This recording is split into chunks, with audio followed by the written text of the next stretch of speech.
A pesquisa de orçamentos familiares divulgada hoje pelo IBGE traz um dado alarmante.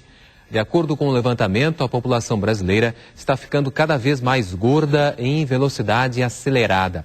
Os números mostram que pela primeira vez mais da metade da população masculina do país está acima do peso. No entanto, o problema é percebido em todas as faixas etárias, independente do sexo, da região ou da faixa de renda.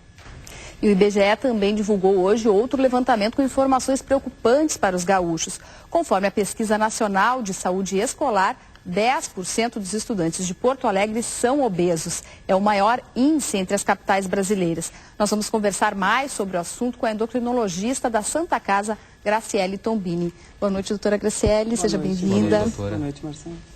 Bom, Graciele, o primeiro dado que chama atenção é que tanto o sobrepeso quanto a obesidade tem maior incidência entre estudantes da rede privada. Tem algum motivo específico para isso? Temos várias hipóteses para isso, tá, Cris? A gente sabe que nas escolas estaduais, né, as escolas públicas, é muito mais controlado a alimentação, eles têm já a alimentação que é fornecida pela própria escola. Já na rede privada, a alimentação ela provém muito da merenda que eles levam, que são muitos alimentos, chocolate, pastéis que eles compram na cantina. Também se sabe que o aluno da escola pública, ele também faz muito mais atividade física durante o dia e vai para a escola a pé, por exemplo. O aluno da escola particular, ele já tem muito menos acesso a esse tipo de atividade física, não digo só exercício físico. Na escola eles têm muito mais esporte também, né? Na escola pública. E a respeito de outros dados dessa pesquisa, o que poderia demonstrar de mais alarmante também que essa pesquisa do IBGE? O que é muito alarmante, na minha opinião, é o dado que a gente tem se comparar com a pesquisa de 1975, que nós tínhamos homens com sobrepeso. 18,5% dos homens em 1975 estavam acima do peso, e na pesquisa de 2008 e 2009, nós temos um dado de 50%, ou seja, metade dos homens estão acima do peso.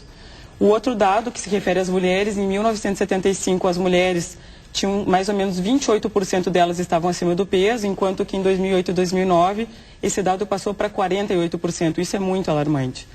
E o fato de no Rio Grande do Sul nós termos a maior incidência de obesidade e a maior incidência de sobrepeso em crianças na escolaridade do nono ano do ensino público, do nono ano do ensino.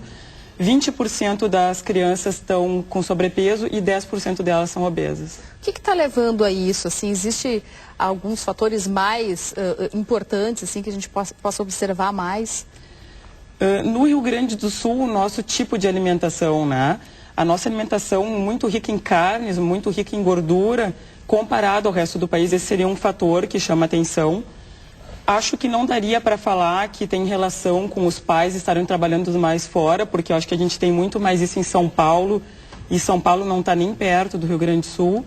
Realmente isso está muito ligado ao nosso tipo de alimentação aqui no Rio Grande do Sul. O churrasquinho do domingo. O churrasquinho do domingo. Daria para falar em relação a todo o Brasil a questão do número de McDonald's, né, que a gente tem.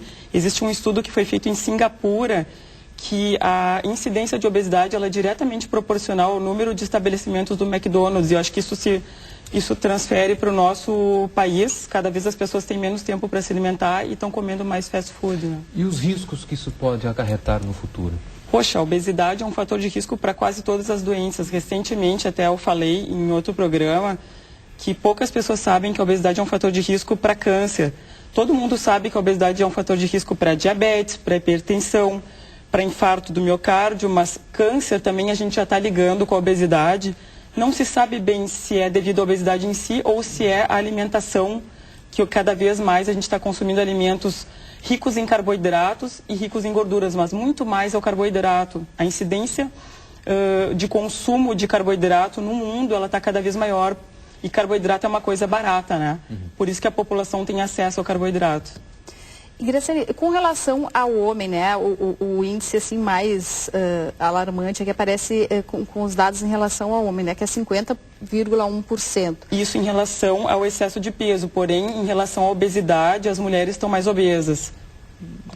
As mulheres têm 16% de obesidade hoje enquanto que o homem em torno de 12%. Então, as mulheres ainda são mais obesas, mas os homens estão com mais excesso de peso, que é diferente. Qual a diferença, assim, para a gente esclarecer, assim, o sobrepeso da obesidade? Correto. Todos os dados de pesquisas, eles são feitos com o índice de massa corporal, que é o IMC. O IMC é uma medida que é o peso dividido pela altura ao quadrado. Então, por exemplo, se a pessoa tem 1,60 m, ela vai fazer 1,6 vezes 1,6, que isso seria a altura ao quadrado. Ela vai pegar o peso dela e dividir por essa multiplicação. O sobrepeso é o IMC acima de 25, que vai até 30, esse é o sobrepeso. E a obesidade seria um IMC acima de 30. Só que a gente sabe que o sobrepeso já é um fator de risco para todas as doenças, todas que eu já citei anteriormente. E talvez melhorar isso para o futuro, o que pode ser feito? Políticas públicas? Tem que ser feito um programa que faça parte de uma disciplina em escolas. Isso é o principal, não adianta a gente falar quando as crianças já estão obesas. A partir dos 10 anos, a chance de uma criança obesa ser um adulto obeso é 80%. Então já devia se instalar um programa de nutrição em escolas, tanto públicas quanto privadas. Isso é uma coisa que está muito fraca, tem poucos programas em relação a isso. Okay. Certo, conversamos então com a endocrinologista da Santa Casa, Graciele Tombini. Muito obrigada, doutora. Obrigada, Cristina. Obrigado. Boa noite. Boa noite.